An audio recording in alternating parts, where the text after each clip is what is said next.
Zonda Kids presents the Jesus Storybook Bible. Every story whispers his name. Written by Sally Lloyd-Jones and read by David Suchet.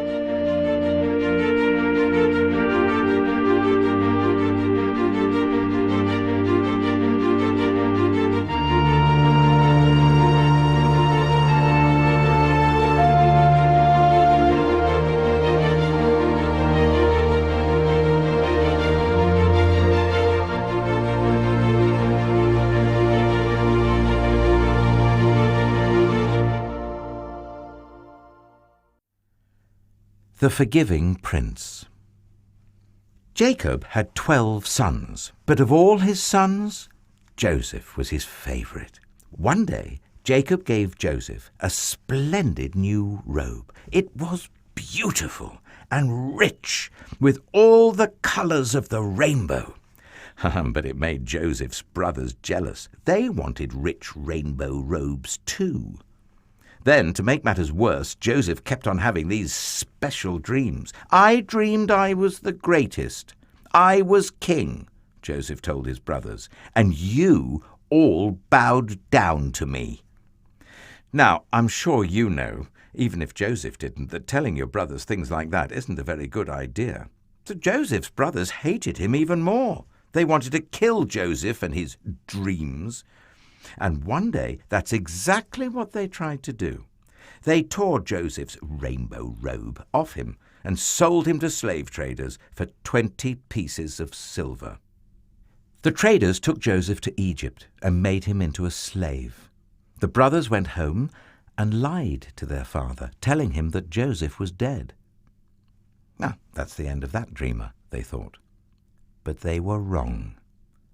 God had a magnificent dream for Joseph's life, and even when it looked like everything had gone wrong, God would use it all to help make the dream come true.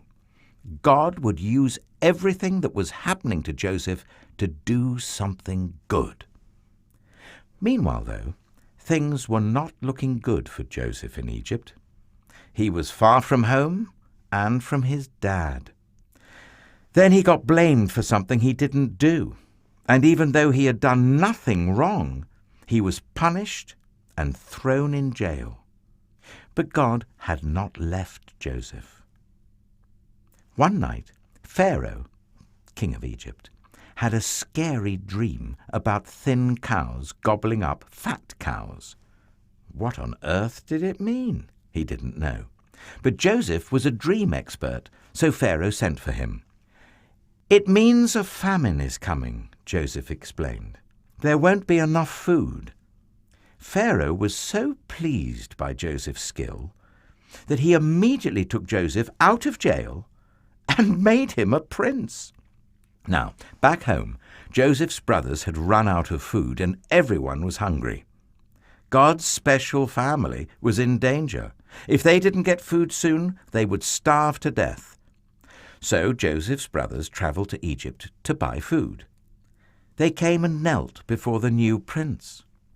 His brothers didn't know that the prince was Joseph, but Joseph knew who they were. Joseph's dream, the one about his brothers bowing down to him, was coming true. "It's me!" Joseph cried. But when they saw it was Joseph, his brothers were afraid. They had wronged Joseph. They had sinned and they knew it. And now Joseph would certainly punish them. But Joseph looked at his brothers, and his eyes filled with tears.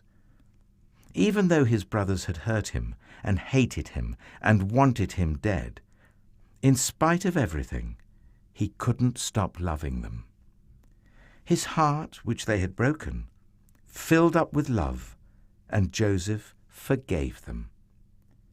Joseph threw his arms around them. "Don't be afraid," he said.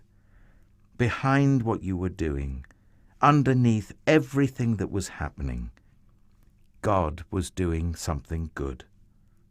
God was making everything right again." Joseph didn't punish them. He rescued them. He brought God's special family to live safely with him in Egypt. One day, God would send another prince, a young prince whose heart would break. Like Joseph, he would leave his home and his father. His brothers would hate him and want him dead. He would be sold for pieces of silver. He would be punished even though he had done nothing wrong. But God would use everything that happened to this young prince, even the bad things, to do something good, to forgive the sins of the whole world.